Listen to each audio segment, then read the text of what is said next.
بسم اللہ الرحمن الرحیم نحمده ونصلی علی رسولہ الکریم اما بعد بسم اللہ الرحمن الرحیم۔ عزیز طلبہ، آج ہم کنز الدقائق حصے دوم سبق نمبر 296 شروع کر رہے ہیں۔ اس سبق میں ہم قتل کی دوسری، تیسری، چوتھی اور پانچویں قسم یعنی قتل شب عمد، قتل خطا، قتل جاری مجرا خطا اور قتل بالسبب سے متعلق تفصیلاً پڑھیں گے۔ ان کی تعریف اور ان کے احکام آج کے سبق میں مذکور ہوں گے۔ عزیز طلبہ، تو آتے ہیں کتاب کی طرف۔ سب سے پہلے ہم عبارت پڑھتے ہیں وَشِبْهِهِ وَهُوَ أَنْ يَتَعَمَّدَ ضَرْبَهُ بِغَيْرِ مَا ذُكِرَ الْإِثْمُ وَالْكَفَارَةُ وَدِيَّةٌ مُغَلَّظَةٌ عَلَى الْعَاقِلَةِ لَا الْقَوَدُ وَالْخَطَأِ وَهُوَ أَنْ يَرْمِيَ شَخْصًا ظَنَّهُ صَيْدًا أَوْ حَرْبِيًّا فَإِذَا هُوَ مُسْلِمٌ أَوْ غَرْزًا فَأَصَابَ آدَمِيًّا وما جرى مجرى كنائم انقلب على رجل فقتله الكفارة والدية على العاقلة والقتل بسبب كحافر البئر وواضع الحجر في غير ملكه الدية على العاقلة لا الكفارة والكل يوجب حرمان الإنس إلا هذا وشبه العمد في النفس عمد فيما سواها۔ وشبهه، یہاں سے مصنف علیہ الرحمہ قتل شب عمد یعنی قتل کی دوسری قسم کی تعریف اور اس کا حکم ذکر فرما رہے ہیں۔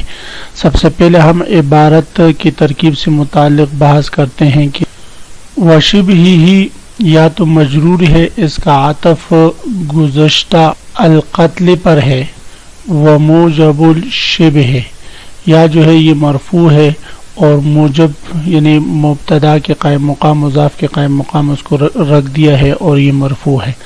بہرحال وشبہ پڑھنا زیادہ فصیح ہے۔ وشبہ یعنی قتل شب عمد کی تفسیر وہو ان یتعمد ضربہ بغیر ما ذکر، کہ قاتل ایسی چیز سے مارنے کا قصد کرے جو ان اشیاء میں سے نہ ہو جن کا ذکر پہلے ہو چکا ہے، یعنی وہ ہتھیار نہ ہو اور نہ قائم مقام ہتھیار ہو، یہ قتل شب عمد کہلاتا ہے۔ یہ امام صاحب رحمہ اللہ تعالیٰ کے ہاں ہیں۔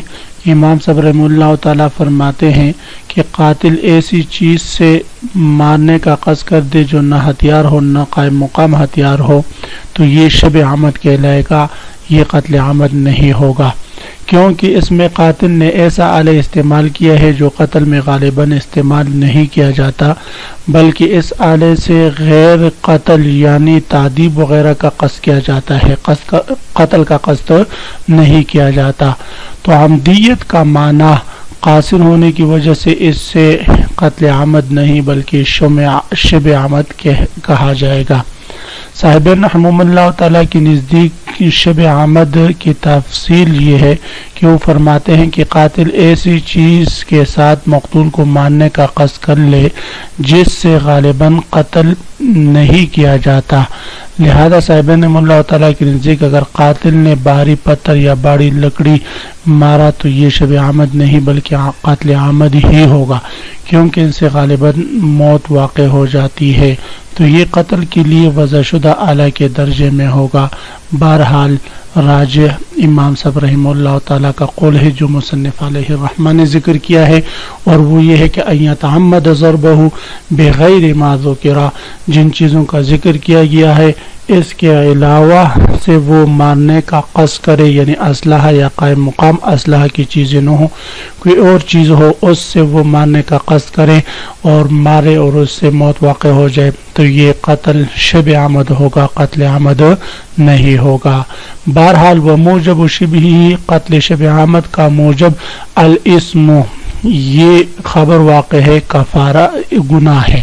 شب عمد دونوں اقوال کے مطابق یعنی امام صاحب رحمہ اللہ تعالیٰ کے قول اور صاحبین رحمہ اللہ تعالیٰ کے قول کے مطابق دونوں اقوالوں میں اختلاف کے مطابق بہرحال حکم میں متفق ہے کہ قاتل گناہگار ہوگا، کیونکہ قاتل نے مارنے کا قصد کر کے قتل کیا ہے، اور قاتل کے عاقلہ جو اس کے معاون رہتے ہیں، جس محکمے کے ساتھ کسی کا تعلق ہو وہ محکمے والے اس کے عاقلہ کہلاتے ہیں۔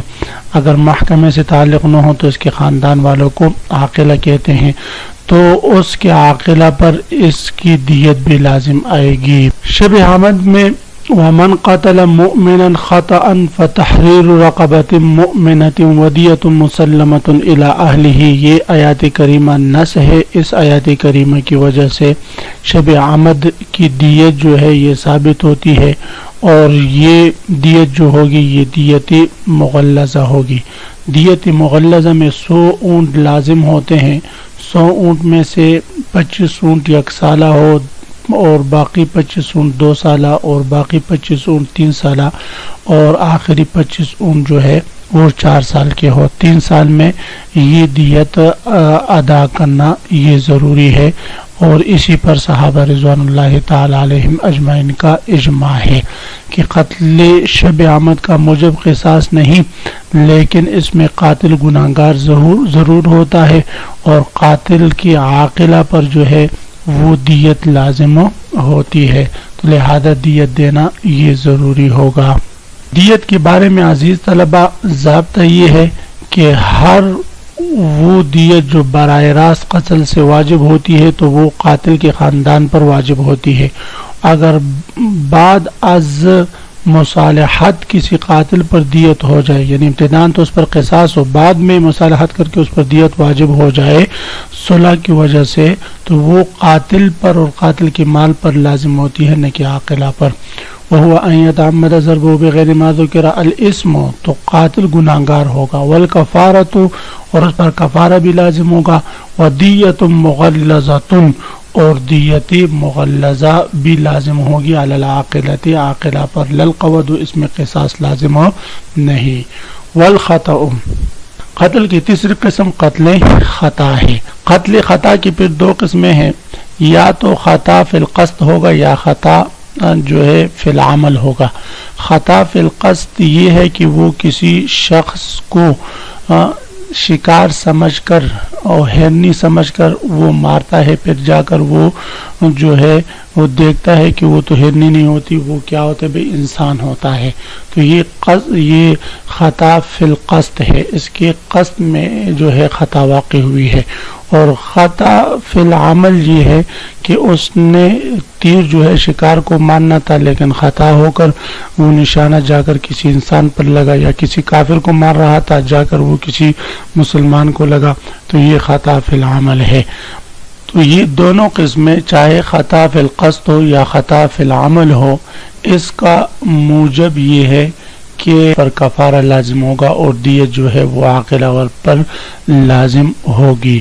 تو فرماتے والخطا، اور قتل خطا وہ ان یرمی شخصا، اور اس کی صورت یہ ہے کہ وہ کسی شخص کو تیر مارے، ظنہ صیدا، جس کے بارے میں اس نے گمان کیا ہو کہ یہ تو شکار ہے، او حربیا، یا کسی حربی کو تیر مارے، فاذا وہ مسلم، ان کی دیکھا کہ وہ تو مسلمان ہے، او غرضا، یا کسی نشانے کو، کسی ہدف کو تیر مارے، فاصاب آدمیا، اور وہ ہدف کے بجائے جا کر کسی آدمی کو لگے۔ وما جرا مجراہ، اور قتل کی چوتھی قسم قتل جاری مجرا خطا ہے۔ جاری مجرا خطا کی صورت یہ ہے کہ کوئی شخص سو رہا ہے رات کو، اور وہ کسی کروٹ بدل کر اس کے نیچے جو ہے کوئی بچہ دب جائے، جس طرح کہ آج کل بہت سارے مائیں جو ہے نیند کی گولیاں کھا کر سو جاتی ہے، اور چھوٹے بچے جو دودھ پینے والے ہیں وہ ان کے پستانوں سے چپک کر جو ہے سانس ان کا گٹ جاتا ہے اور مر جاتا ہے، تو یہ جاری مجرا خطا ہے۔ تو یہی فرما رہے کہ وما جرا مجراہ، اور جاری مجرا خطرہ کا نائم، جس طرح کہ سویا ہوا آدمی انقلب علی رجل، کسی آدمی پر پلٹ جائے، فقتلہ، اور اس کو قتل کر دے، تو ان دونوں کا موجب الکفارۃ، کفارہ ہے، والدیت علی العاقلۃ، اور عاقلہ پر دیت ہے۔ والقتل بسبب، قتل کی 5 قسم قتل بسبب ہے۔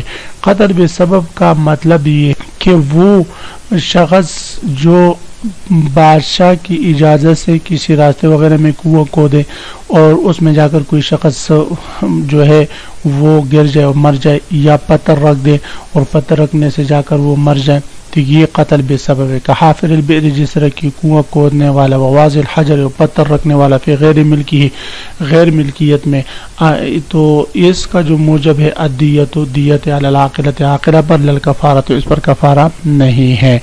والکل یوجب حرمان الارث الا هذا، قتل کی جتنی قسمیں، قتل شبہ عامد ہو، قتل عامد ہو، قتل خطا ہو، جاری مجرا خطا ہو، یہ سارے کے سارے جو ہے قاتل کو میراث سے محروم کر دیتے ہیں. یعنی اگر قاتل مقتول کا وارث بھی ہو تو قاتل کو مقتول کے میراث میں سے کچھ بھی نہیں ملے گا. الا هذا، ہاں قتل بے سبب کی صورت میں اگر قاتل جو ہے وہ مقتول کا وارث ہے تو اس کو میراث ملے گا. یہ میراث سے قاتل کو محروم نہیں کرتا، اس لیے کہ یہ گزشتہ جرموں کی طرح بڑا جرم نہیں شمار ہوتا. والکل یوجب حرمان الارث، قتل کی ساری قسمیں ارث سے حرمان کو ثابت کرتے ہیں. الا هذا، سوائے اس قتل بے سبب کے. وشب العمد فی النفس عمد فیما سواها، وشب العمد مرکب اضافی مبتدا ہے اور عمد یہ اس کے لیے خبر ہے. مطلب یہ ہے کہ قتل جو شبہ عمد کی ہم نے قسمیں پڑھی، یہ شبہ عمد یعنی غیر اسلحہ سے کسی کو قتل کرنا یہ شبہ عمد کہلاتا ہے. لیکن غیر اسلحہ سے اگر کسی کا ہاتھ پاؤں اور کوئی جسم کا کوئی اور عضو جو ہے تلف کر دیا، ضائع کر دیا، تو یہ عمد ہی کہلائے گا، اس کو ہم شبہ عمد نہیں کہیں گے. وشب العمد فی النفس عمد، شبہ عمد نفس میں عمد ہوگا، فی ما سواہا نفس کے ما سوا میں، یعنی نفس میں جو شبہ عمد ہے وہ ما سوائے نفس میں جو ہے وہ عمد ہی کہلائے گا، ما سوائے نفس میں وہ عمد ہی کہلائے گا. یعنی عمد اور شبہ عمد صرف قتل نفس کی صورت میں ہے، قتل کے سوا اعضاء کو توڑنے اور کاٹنے میں شبہ عمد نہیں، بلکہ وہ سب عمد ہی شمار کیا جائے گا. کیونکہ یہ بات قتل کے اندر تو چلے گی کہ فاعل نے آل قتل سے قتل کا ارادہ کیا تھا یا نہیں. اعضاء کاٹنے میں یہ بات نہیں چلے گی، کیونکہ اعضاء کا اطلاق قتل نفس کی طرح نہیں کہ بعض آلات سے حاصل ہو اور بعض سے حاصل نہ ہو. اس لیے کہ آنکھ مثلا جیسے چوری سے پھوڑی جاتی ہے، ایسی ہی کوڑے اور چڑی سے بھی پھوڑی جاتی ہے. لہذا اطلاف اعضاء میں اگر ایسا آلہ استعمال کیا جائے جو قتل نفس میں غالباً استعمال نہیں ہوتا تو بھی یہ شبہ عمد نہ ہوگا بلکہ عمد شمار ہوگا. عزیز طلبہ، اسی کے ساتھ آج کے سبق کے اختتام ہوا. آپ حضرات اس کو خوب غور سے سنیں سمجھیں. اللہ ہم سب کا حامی و ناصر و آمین. وآخر دعوانا ان الحمدللہ رب العالمین.